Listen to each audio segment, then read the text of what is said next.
e-commerce before you had to move to Dallas to be with your husband. So what do you think spurred you when you were moving to be like, okay, I think I'm ready to strike out again on my own?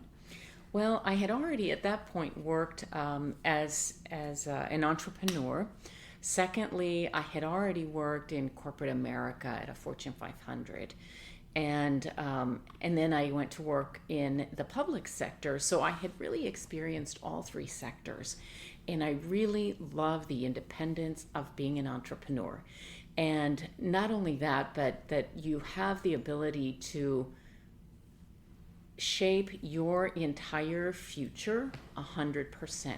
Clearly, not everybody does it in a vacuum, right? You have champions all the time, and you have people who motivate you and support you in your endeavor. But I felt that it was time for me to go back to what I enjoyed. My mother was an entrepreneur, and I think that helped to give me a good idea for what you could do as an individual. What was the most difficult thing when you were trying to start out the CRC group? What was your biggest challenge? The biggest challenge really was a network. I had been on the East Coast, and so I was coming to Dallas. I had been here for a short period of time when I was in the corporate sector. And building the network was really the most challenging part of founding the business. We all know that people love to do business with those that they know, right? That they trust. And so building a network was my biggest challenge. But I found a Hispanic community that was very engaged in the business sector, in business development, in supporting entrepreneurship. And so that's where I plugged in. That's great. We do find that it's really important to find a community that's willing to support small businesses when they're starting out, to provide resources for entrepreneurs like yourself. So you started your business, you're working on it, and then in 2008 you buy two other businesses, and they're from completely different industries. Why did you choose to get involved with businesses from a totally different sector? Two reasons. One, because when opportunity presents itself, I think you have to be ready to step into that space, right? And secondly, because my husband is a very supportive kind of guy. He also is an entrepreneur in his own right, and we felt that it was the right time. They were failing businesses that needed to be turned, and there's nothing more exciting than a challenge when you see that you can fix something. And I don't know, I always say that before the couple in Waco, there was Larry and Patricia, the fixer-uppers of businesses. The original right. Business couple. Yeah. So you did this in 2008, so it was the middle of the recession here in the United States. Was the financial climate really difficult for you guys to navigate your business? Did that kind of affect it, or did that make it a little bit easier to maybe acquire these new companies since the market was in a downturn? Earlier you asked me about opportunity, right? Mm-hmm. And I think that one has to be prepared to step in that space. And yes, you're right. The economic crisis was tough. Our businesses, thankfully, remain steady. We have a really good set of clients that continue to support us through that tough time. But in the same way that it was difficult for others, we saw the opportunity, and so it was easier to acquire those businesses. To turn them around, and we bought them right right in the middle of what was a very difficult economy throughout the country, throughout the world. But in Texas particularly, it was not as tough as it was everywhere else, and so that gave us that kind of motivated us to try and build something bigger when because the opportunity was there. Mm-hmm. And so we bought the businesses, we repositioned them, we restaffed them, everything, it's like a makeover of a business. And so fixer-upper business. Yeah, fixer-upper business. And so we had done that before, in a couple of other side gigs that we had going on as a couple. And so we felt like we had, that experience, and it was successful. We were able to turn the businesses, and we're still dedicated to our core. So you also have a coalition with some other minority business owners. Do you think it's really important to include other, diverse business owners in your coalition of businesses? Do you find that it's helpful to your success to work with other business owners like yourself? Absolutely. One of my passions is really supporting other diverse businesses. I serve on a number of organizations that help to support the development and the building of minority and women-owned businesses. And yes, I do have an interest in a couple of other businesses that are owned by minority business owners. And so for me, it's very important. It's how I was raised,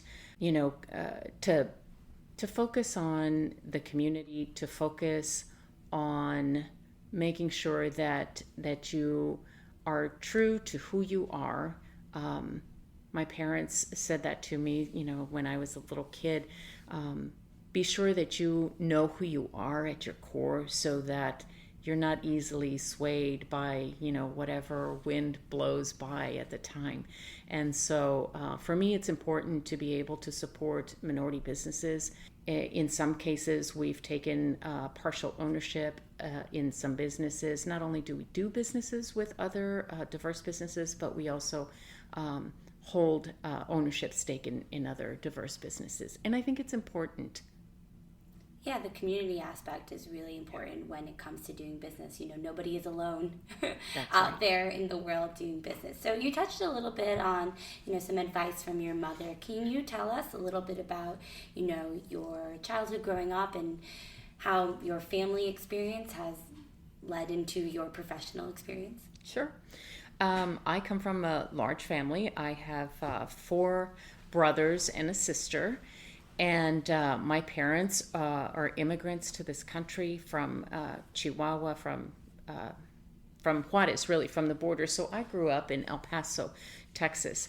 And, it's kind of been the focus in the media here lately. But I have to tell you, I grew up in a very rich community. Although, we grew up in a very poor community, we didn't know we were poor. We had everything that we needed. We were fed, we were clothed, we were loved. And most of all, we were encouraged. My parents were incredible people. They came to this country because they saw an opportunity to build a family. They saw the opportunity that this country could provide.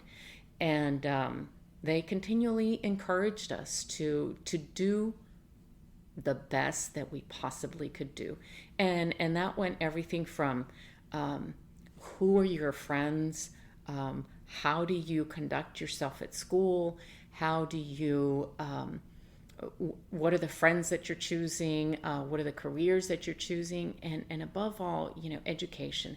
Education was the key to everything, although sadly my parents couldn't afford to send us to school. So it was incumbent upon us to figure out a way to get to college. Thank goodness for public schools, but and so we had to work hard at it. I grew up in a Title I school, which most communities of color happen to be in districts that have Title I schools. And so as a teenager, I remember I was a band nerd. Okay, so I'll put it out there. I was a band nerd. I played the clarinet and the bass clarinet. And one of our very first trips in high school was to Lubbock, to Texas Tech. At that point, I had never been on a university campus. I didn't even know what one looked like. And I remember getting there, and it was for band camp. Okay, total band nerd, right? Band camp. And I get there, and we're checking into dorms, and I see these gigantic buildings, I was a little kid. To me, there are these giant buildings. And I'm thinking, oh my goodness, people come here to go to school to learn all these new jobs and careers. And that really, really inspired me. And so that's where I got the idea that, there's more to life than just, where it ends at high school, which was our reality. Because, people, my family members had not been to college. And so that was my first point of inspiration, is knowing that a reality bigger than myself existed out there.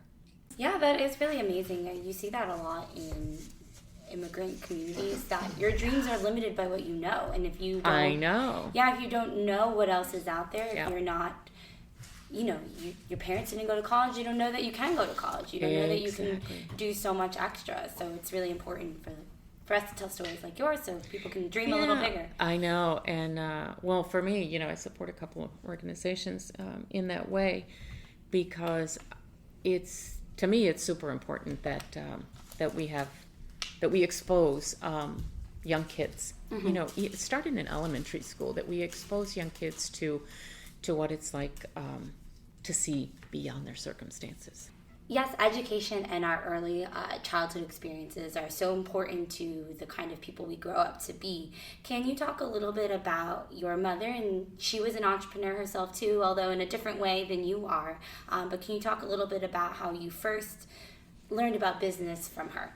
Sure. My mother, she still sells something. That woman is always selling something. But when I was a young girl, about 10, 11 years old, my mother was an independent saleswoman for a company that produced household goods. You can imagine the Bed Bath & Beyond of the Latino community, right? all from this woman in her station wagon. And so my mother had a territory, and she sold blankets, she sold bath mats, she sold sheets. I mean, everything and anything that a woman might want for her home, towels, that kind of thing. And she sold it to communities that didn't have the large big box stores that they could access easily. And she sold this merchandise on a payment plan. And so I learned a couple of things. One, that my mother was, when you're in business school, you're taught all these concepts, right? And then I start recalling my childhood, and it's like, oh my God, my mother taught me the value of finding a niche business, right? The importance of knowing where you fit into that marketplace. She also taught me the value of making sure that you document things, that in everything that you do, that you have to, I hate to say it, that you have to paper up on everything, right? It was my job as the 10, 11-year-old to draw up these contracts. It was a standard form contract, but I had to fill them out with, the details of the person, establish a payment plan. And, so we would leave the goods, and then we would come back every week to pick up the installment payment. Oh, wow, you would actually go and pick them up. We actually did the collections as well. Not only did we sell, but we collected. A real full service business you had there. That's right. And so, when you're learning all of these concepts about, end-to-end customer service and being able to fill specific niches in your marketplace, to be sure that you have good agreements in place. I mean, all of this I learned as a 10, 11-year-old from my mother. And, never knowing that, of course, that's not what your mother's telling you. She's not saying, here is a lesson you have to learn today. Right. Make sure that you get a commitment and that your customer signs on the line and, all of those things. But I learned these things as a child. And the value of making things accessible to the customer, to be able to find the right merchandise that is going to serve their needs as well. So all of those lessons I learned as a kid, And then when they were presented as concepts in business school, it's like, oh yeah, well, gee, now you call it this. You're like, I already learned that on the streets of El Paso. Yeah, but most of all, I think the biggest lesson that my parents taught us is hard work. You know, you gotta put some fuerza behind what you're doing, right? Mm-hmm. You can't expect things to happen on their own. You have to work the plan, right? Put out a plan and then work your plan. But it all comes down to hard work. You know, if you want to succeed at anything, it's not going to happen in an 8 to 5 scenario. You have to be willing as an entrepreneur, and even as if you're not an entrepreneur and you're a person in corporate America, or you know, if you're in public service, the day doesn't stop just because 5 o'clock rolled around or 6 o'clock rolled around. It continues, and in a 24-hour-a-day cycle, news cycle, business cycle. You have to do the work. Seems like your mother taught you some really amazing lessons. So speaking of female leadership in that way, so obviously your mother wasn't specifically setting out to teach you business lessons, but you learned them anyway. How do you inspire your employees at work to, be the best that they can be and to help put your company ahead? We've heard from so many people that good leadership means inspiring good employees to do the best that they can do. How do you do that as a leader? First and foremost, I think that finding talent is getting harder and harder, right? And so how do we keep our employees engaged, and how do we keep them loyal to the business? Because of the lack of talent out there, it's very easy to be seduced by something that's shiny or a good sales pitch. But one of the ways that we motivate our employees is by allowing them to be their best selves, by continually asking them, how can we do this better? To allowing them to be creative and to bring their best talents forward. I think that is the biggest motivating factor. Secondly, I think it's important to respect the person for who they are. So many organizations, offer really, what I call the sparkly and the shiny, but they don't feel valued in their workplace. They don't feel like they're respected. They don't feel like their input really counts. And I think it's very, very important to build that kind of culture, and why our employees have been with us for a long time. I have employees that have been with me since the very first day I opened my company. That's incredible. Yes. So I think all of those factors, it's the things that you can't feel and touch that make an employee stay motivated and stay engaged. That's really great advice to share with our listeners. So we're talking about, what you do to do really well, but what do you think is the biggest challenge of being a leader, particularly when you're a woman, and even more specifically when you're a woman of color? Well, as a leader, woman of color, I think I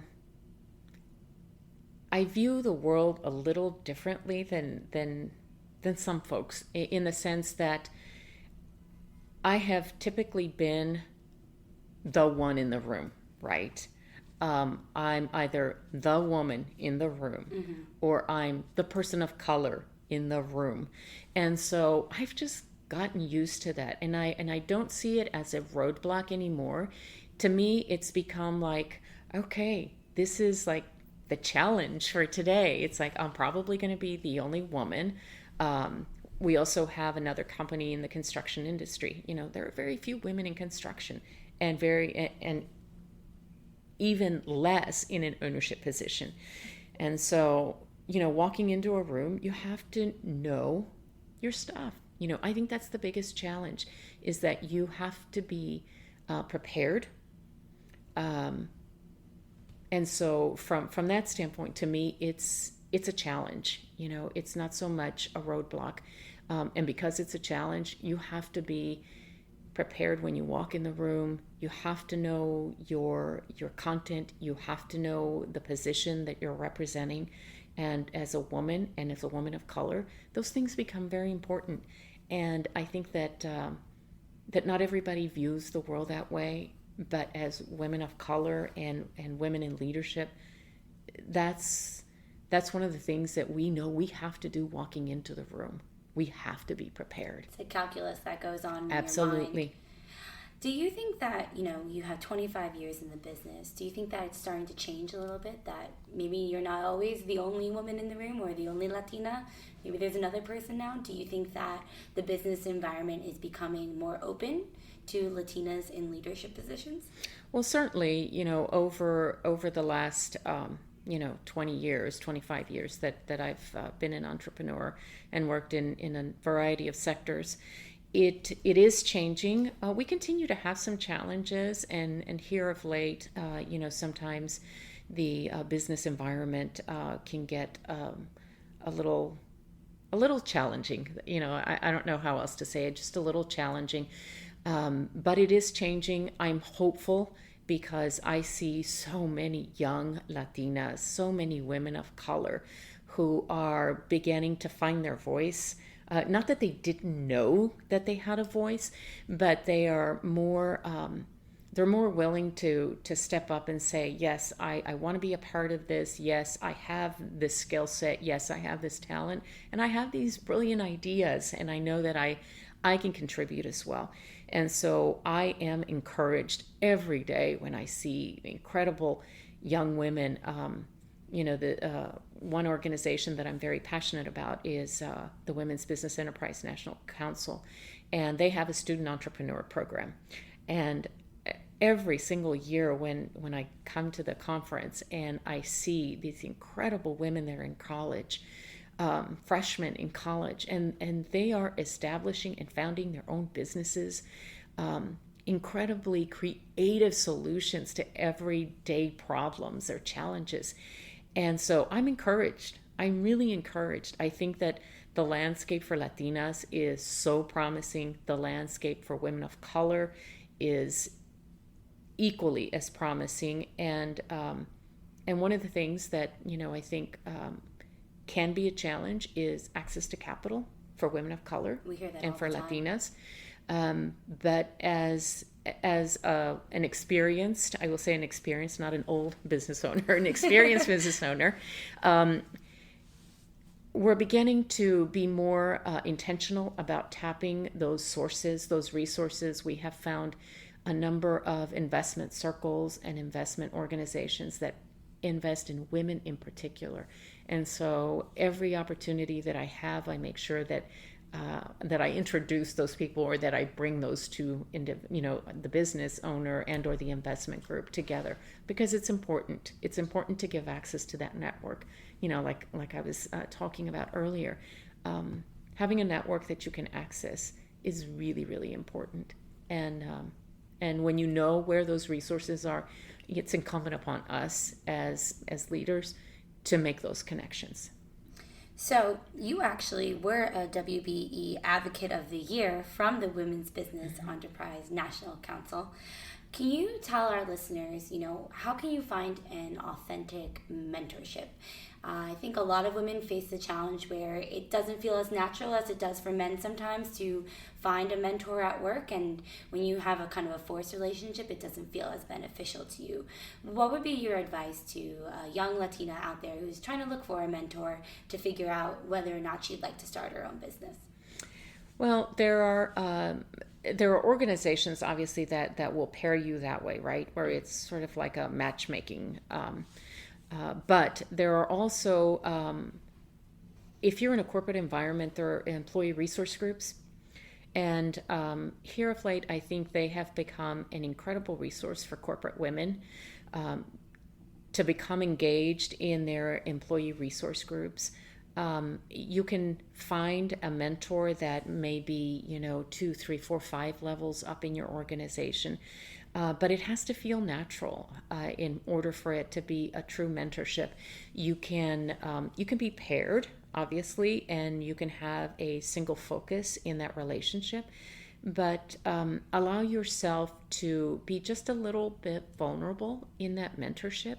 I think that if you come to a mentorship or to a relationship with vulnerability and openness and honesty on what you want to accomplish, that's the first thing that you need to do. Establish that sense of trust with that mentor. Otherwise, you can't really work on whatever it is that you want to work on. But there are unstructured ways and then there are structured ways. But at its foundation, I think you have to be open and honest and transparent about what you want to achieve in that mentorship. And there are ways to do it, very structured in a corporate environment. But then there are also other ways through networks, through Latina networks, through Latina organizations or women's organizations. And you'd be surprised when you're intentional about your conversations. We all find ourselves at receptions. We all find ourselves at the cocktail hour. And if you begin to be intentional about the conversations that you're having with, whether it's another Latina, say, oh my God, I'm really excited to see another Latina here. Where are you from?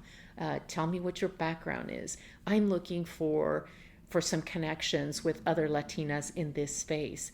Do you know anybody I should be connecting with? Be intentional with your conversations.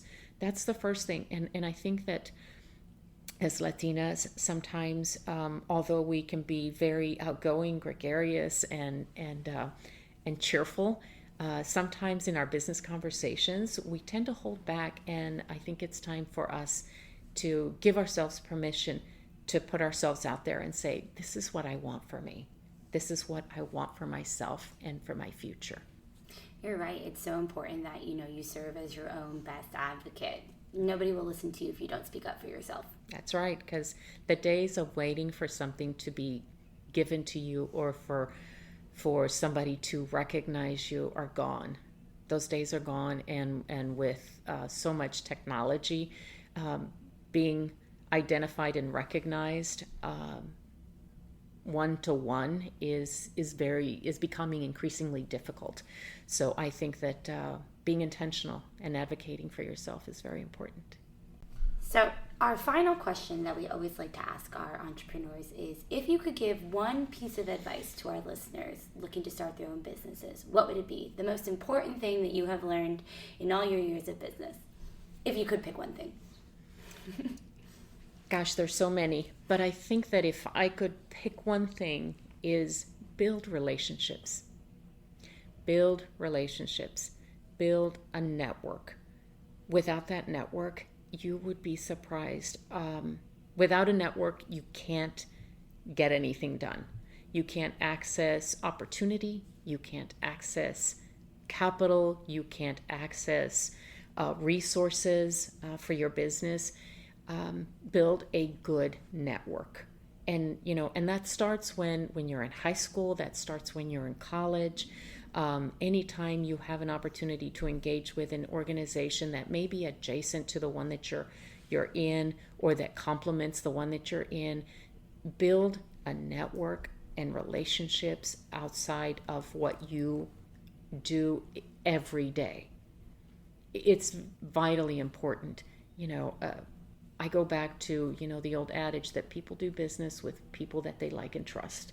And if they don't know you, they can't trust you, and you can't build that relationship. Opportunity comes to you because somebody knows of you. And so build a network. Community is key. That's right. Well, Patricia, thank you so much for sitting down with me today. It was a pleasure to listen to you give advice. Thank you so much, and thank you for bringing some really great advice to the Latino community. Thanks for tuning in to this episode of In Her Footsteps. Don't forget to like and subscribe to In Her Footsteps wherever you get your podcasts. Leave us a review and share our episodes on your social media. In Her Footsteps is produced by Michael Saltz. You can find more episodes wherever podcasts are available or at ushcc.com/inherfootsteps. Special thanks to Bank of America, who sponsors the In Her Footsteps initiative at the USHCC.